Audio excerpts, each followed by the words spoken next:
పాకిస్తాన్కి ఇరాన్ చేరుకుంది. ఇరాన్ బృందం అమెరికాతో చర్చలు జరగబోతుంది. కానీ ఆదిలోనే నాశనం అన్నటువంటిది 2 షరతులు.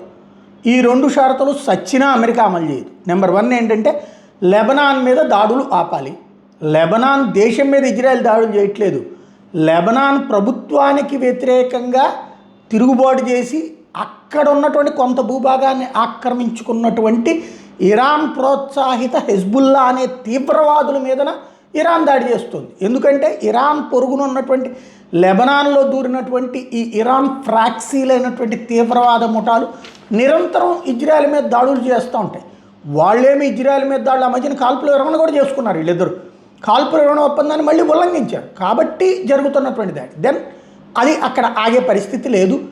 అందులో ఆల్రెడీ మొన్న అమెరికా అధ్యక్షుడు ట్రంపే చెప్పుకొచ్చాడు కుదరదని. ఈవెన్ ఇజ్రాయెల్ చెప్పుకొచ్చింది. కాబట్టి ఆదిలోనే ఈ షరతు అన్నటువంటిది వేస్ట్, ఊరికినే నామకే వస్తే చర్చలు.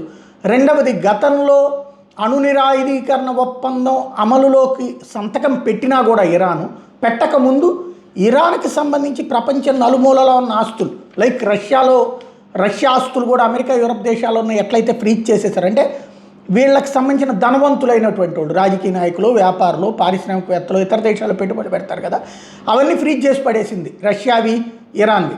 ఇప్పుడు ఇరాన్కి సంబంధించినటువంటి అట్లాంటి అమౌంట్స్ గతంలో ఎప్పుడో ఫ్రీజ్ చేసినటువంటి వాటిని రిలీజ్ చేయాలి అన్నటువంటిది ఇరాన్ షరతు. ఇది చెయ్యొచ్చు, కానీ అదే ఇక్కడ అమెరికా అహంకారానికి సంబంధించినటువంటి అంశం. అది ఏ మేరకు చేస్తుంది, దాని వరకు ఒప్పుకుని ఇది చేస్తుందా. ఇంకోటి అక్కడ అమెరికా ఏమంటుంది, నువ్వు ముందు హార్ముజ్ జలసంధిని వదిలేయమంటే వీడు వదలనంటాడు. నేను హార్ముజ్ జలసంధిని వదలను, నువ్వు లెబనాన్ మీద దాడి ఆపేసేయి, నువ్వు మాది ఫ్రీజ్ చేసి నిధులు ఇచ్చేయంటే ఎట్టా కుదురుతుంది. కాబట్టి ఇది కేవలం ప్రపంచానికి భ్రాంతి కోసం జరుగుతున్న చర్చలు.